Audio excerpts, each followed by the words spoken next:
Nous sommes de retour dans la deuxième partie d'Autour du sport pour évoquer plus en détail le MMA.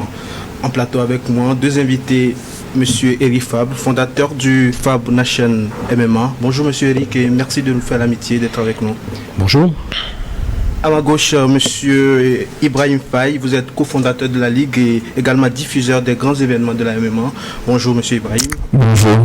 Alors, tour de table rapide, Monsieur Eric Fabre. Comment présentez-vous rapidement et nous expliquer votre rôle justement en tant que promoteur dans le monde du MMA? Tout simplement, j'ai créé avec mes confrères Ibrahim Faye et Henri Jala une ligue 100% africaine dans le domaine du MMA, avec une vision, c'est de pouvoir intégrer, détecter des jeunes combattants africains, de pouvoir les former, les éduquer, les faire se combattre et se rencontrer dans des événements comme celui qui aura lieu le 12 avril à Lomé, à l'hôtel Onomo, et afin de pouvoir les élever dans les classements, dans les rankings, comme on dit, pour pouvoir à ce moment-là intégrer d'autres grandes fédérations internationales ou ligues internationales de MMA.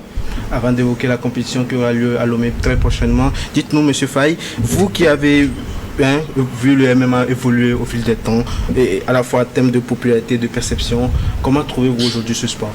C'est un sport magnifique. Aujourd'hui, on a vu qu'il y a eu des Africains qui ont rayonné dans le monde. Je parle de Francis Ngannou, de Kamaru Usman et aussi d'Israël Adesanya. Ça a inspiré pas mal de jeunes Africains. Et aussi, on a vu le peuple d'Daghestan avec les Habib Nurmagomedov. Quand ils avaient des aptitudes en lutte, ils pouvaient faire quelque chose d'extraordinaire. On s'est dit, pourquoi pas les Africains? Il y a un slogan qu'aime bien répéter le fondateur de cette ligue, l'African Dream, c'est maintenant. On a vu des jeunes comme Regret prouver qu'ils avaient toutes les capacités dans le MMA jusqu'à devenir champion du monde de MMA. Et il y a beaucoup d'autres Francis Ngannou en Afrique. L'idée, c'est de vraiment faire rayonner ces jeunes athlètes africains pétris de talent. C'est pour ça, moi, à la base, je suis un acteur majeur dans le domaine de la lutte sénégalaise, dans la diffusion, dans la promotion des événements de lutte. Puis on a vu que les lutteurs sénégalais avaient la capacité de devenir de très grands champions du MMA avec leur capacité en lutte. C'est pour cela, aujourd'hui, cette ligue se veut vraiment promouvoir les athlètes, les combattants africains, et c'est pour ça la première en Côte d'Ivoire a réuni plus de 10 nationalités différentes, des nationalités africaines, et là aussi à Lomé on aura pas mal de nationalités africaines, et en tout cas les meilleurs on les attend pour qu'ils rayonnent à travers le monde. Justement, vous avez donné une connotation très africaine à cette compétition. Est-ce qu'il n'y a pas d'autres pays qui y participent? Oui, naturellement, il y a à chaque fois plusieurs pays, les pays du Maghreb, les pays de l'Afrique de l'Ouest, les pays de l'Afrique du Sud. Et là, on est en train de mettre en place la Fight Card. Et là, on s'y est pris très en avance parce que vraiment, c'est un très grand événement international. C'est pour cela, aujourd'hui, on veut dès à présent vraiment montrer que le 12 avril à Lomé, ça sera l'Afrique qui va rayonner. Tout à fait, l'Afrique qui va rayonner. Monsieur Favre, dites-nous, vous qui êtes promoteur, quels sont les grands défis auxquels le MMA a dû faire face pour devenir finalement un sport reconnu sur notre continent? C'est exactement, en ce qui concerne en tous les cas la Ligue Eriva Nation MMA, c'est vraiment de garder cette souveraineté africaine.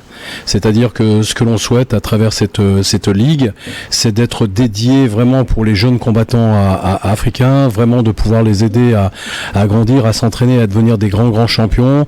On mise tout sur ce continent africain. Quand je dis qu'on mise tout sur le continent africain, ça ne veut pas dire qu'on s'enferme sur le continent africain.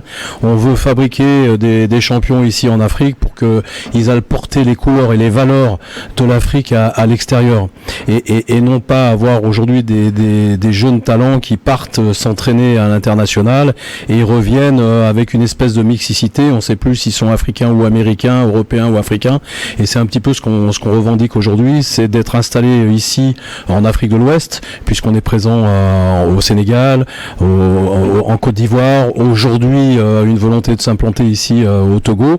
Donc c'est vraiment de faire rayonner ces combattants africains, cette jeunesse africaine à l'extérieur, en montrant que chez nous, ici en Afrique, on est en train d'avoir des structures, on a des compétences, on a des combattants, et au contraire faire venir des gens de l'extérieur qui puissent venir faire des camps d'entraînement, suivre des événements comme celui-ci à Lomé, ici au Togo, en Côte d'Ivoire ou au Sénégal. Dites-nous, qu'est-ce qui distingue justement le MMA des autres sports? C'est déjà un petit peu le génie américain qui sont très forts dans la construction de marketing et d'éléments qui vient toucher le public. Donc le mix martial, en fait, le MMA, c'est une association de différentes disciplines martiales comme le jiu-jitsu, la lutte, la boxe, le kickboxing et bien d'autres disciplines à travers cette discipline qu'est le MMA, et qui nous permet de faire vivre et de regrouper différentes fédérations de sport, notamment dans les sports de combat, et d'avoir un produit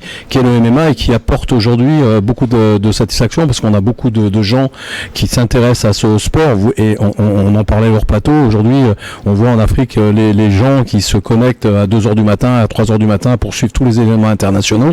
Et bien aujourd'hui, chez nous aussi, vous pouvez participer à ce genre d'événements en étant là sur place.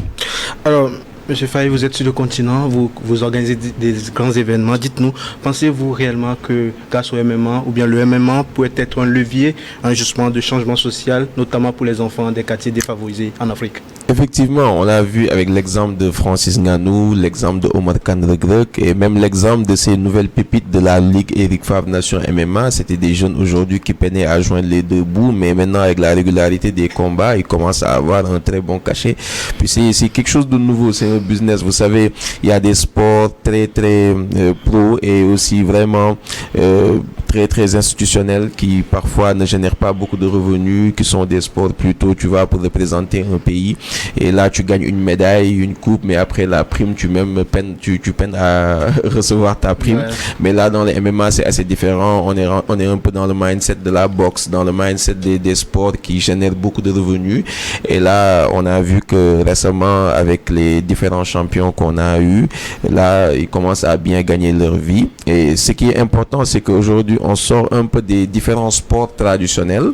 C'est-à-dire, avant, il y avait par exemple la lutte au Sénégal, au Niger et dans d'autres pays où les combattants ils s'exprimaient, mais ils n'avaient pas une visibilité sur l'international. Mais là, le MMA, c'est le sport qui vraiment fait attention à tout le monde entier. En fait, prête attention au MMA. L'événement qu'on a organisé en Côte d'Ivoire, il y avait plus de 30 pays connectés qui suivaient cet événement-là. Tu vois les drapeaux de tous les pays. Donc, à un moment donné, c'est un business qui se crée.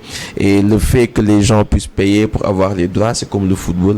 C'est le football avec New World TV aujourd'hui. Au Sénégal, les gens regardent New World TV, les gens s'intéressent à ce qui est fait dans le football parce que c'est un sport international. Les MMA, c'est la même chose. Et c'est dans ce genre de modèle économique, il y a de la richesse. Et après, cette richesse-là, elle est transférée aux athlètes, aux combattants qui sont les acteurs majeurs de cette richesse. Beaucoup d'argent, beaucoup d'argent. Oui, naturellement, il y a énormément d'argent. Maintenant, on parle de primes de millions de dollars, mais il y a un début. En fait, ce sont des jeunes qui ont besoin d'être connus. Et ce qui est important, c'est qu'il faut souligner, c'est qu'il y a des événements MMA amateurs et des événements MMA professionnels. Nous, ce que nous faisons, c'est du professionnel. Ça permet de mettre la lumière sur les athlètes africains.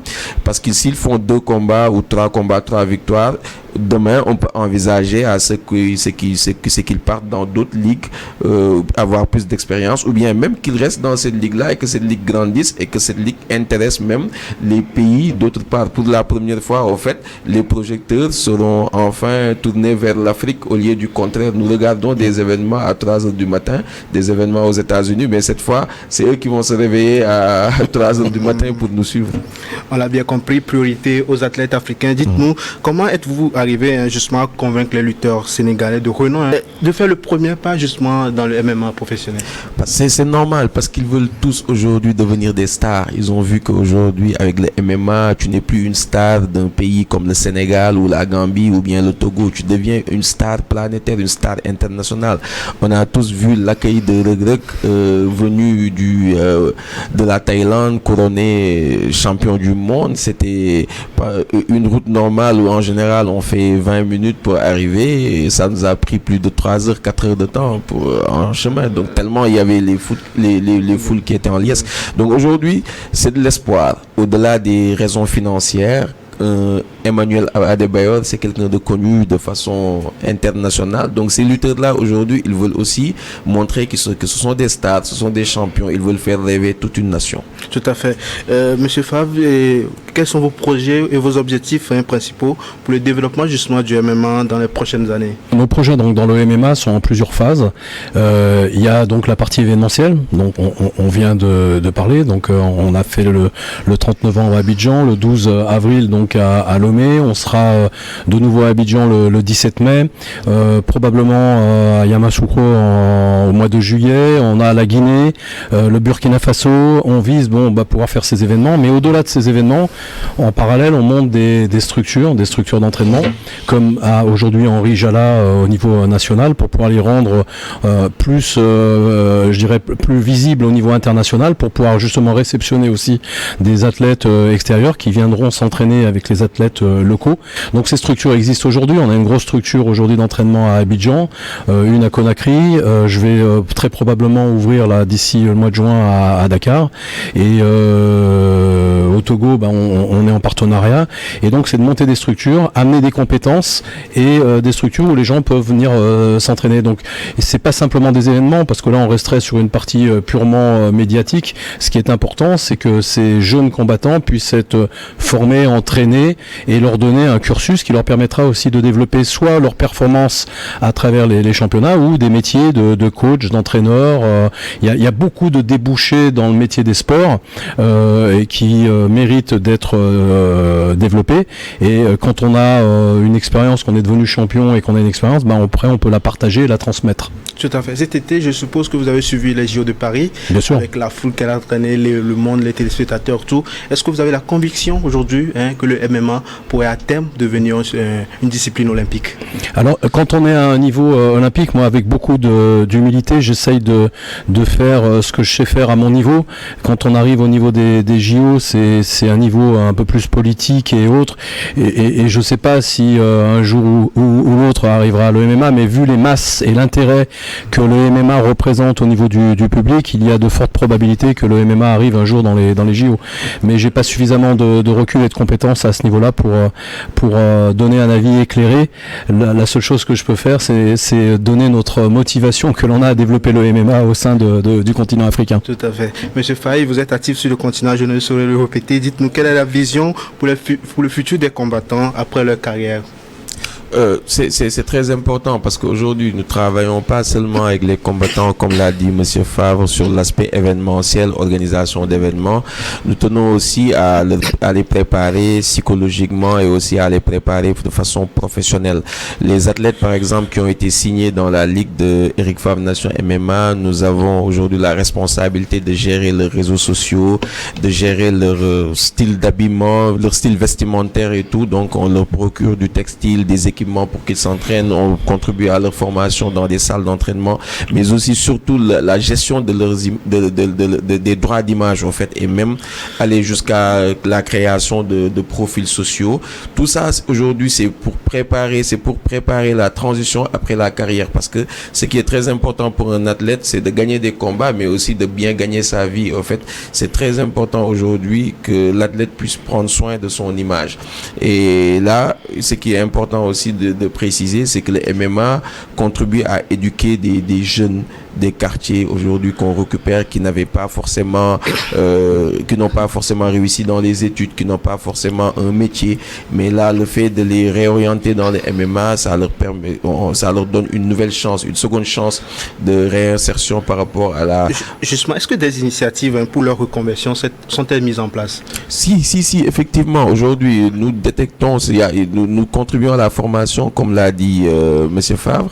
Nous avons des salles de préparation et tout pour ces athlètes-là. Donc, dès qu'on détecte des talents, on est capable de les accompagner dans ce sens-là. Et puis, c'est pas seulement le fait de les préparer physiquement, mais aussi, vous savez que le MMA, c'est un sport international. Il faut bien manier la langue française et parfois même l'anglais. Donc, aujourd'hui, nous pensons à ces styles de formation et même dans des formations de développement personnel. C'est très, très important pour un athlète. Le mindset doit être bon. On a vu un grand champion, un grand lutteur comme Tapha Tine. Quand il est venu se préparer en Côte d'Ivoire, il faisait pas seulement une préparation physique, mais il faisait aussi une préparation mentale. Et je pense que ça, c'est le métier des fondateurs de cette ligue-là. Monsieur Favre, Lomé sera le témoin, le théâtre justement d'un grand événement à venir. Votre compétition, vous pouvez nous parler de cette compétition justement. Bien sûr. Juste pour finir et rebondir avec des exemples très concrets. Henri Jala dans son équipe a des combattants comme Cass ou Olivio qui aujourd'hui ont leur propre centre d'entraînement, de formation où à leur tour ils forment des jeunes à Abidjan et autres. Donc c'est des débouchés qui n'auraient pas eu lieu s'ils n'avaient pas eu accès à un moment donné au MMA. L'événement donc qui aura lieu le 12 avril à Onomo, on attend environ 1000 personnes avec 3 répartitions, donc les chaises classiques donc pour les spectateurs. Il y aura une partie VIP et une partie à table avec donc des répartitions différentes. Il y aura 10 combats internationaux, professionnels. Il y aura bien sûr un vrai show qui sera mis en place. Celui-ci sera télévisé. Donc il y a des discussions en cours avec différentes chaînes télé pour des partenariats, et puis pour le reste de la couverture sera fait par la couverture de notre pay-per-view, donc pour toute la partie diaspora à l'international. Donc on en est là aujourd'hui, et on en est aussi à mettre un gros focus sur le Togo. C'est la première fois que je viens au Togo, donc on a toujours une volonté de travailler avec des partenaires locaux, des gros partenaires locaux qui ont compris l'intérêt qu'a le MMA, que ce soit pour leur notoriété ou leur visibilité, mais d'accompagner la jeunesse. Ce sont des consommateurs d'aujourd'hui et de demain, et il est important à un moment donné de pouvoir rentrer leur marque à travers le monde d'aujourd'hui, à travers l'intérêt réel de ce que ces jeunes regardent. Vous aurez effectivement 2 géants qui vont combattre dans la cage, à savoir Tapha Tine, le géant du Baol, notre lutteur sénégalais, 1m96, 160 kg, contre le champion du monde de Muay Thai thaïlandais, Benz, 1m96, 150 kg aussi, qui sont des vrais combattants, des vrais athlètes, et qui vont s'opposer dans la cage avec du lourd, plus de 350 kg de muscles dans la cage, et puis des combats de très haut niveau, comme sait le faire Henri Jala, qui a une très très belle expérience et qui sait sélectionner les athlètes des différents pays pour pouvoir arriver à les faire monter dans le ranking. Donc un vrai beau spectacle. Avant de conclure cette émission, dites-nous, avez-vous une anecdote particulière ou une expérience, vous qui organisez tellement d'événements, liés à une organisation justement? Oui, naturellement, il y en a beaucoup d'anecdotes.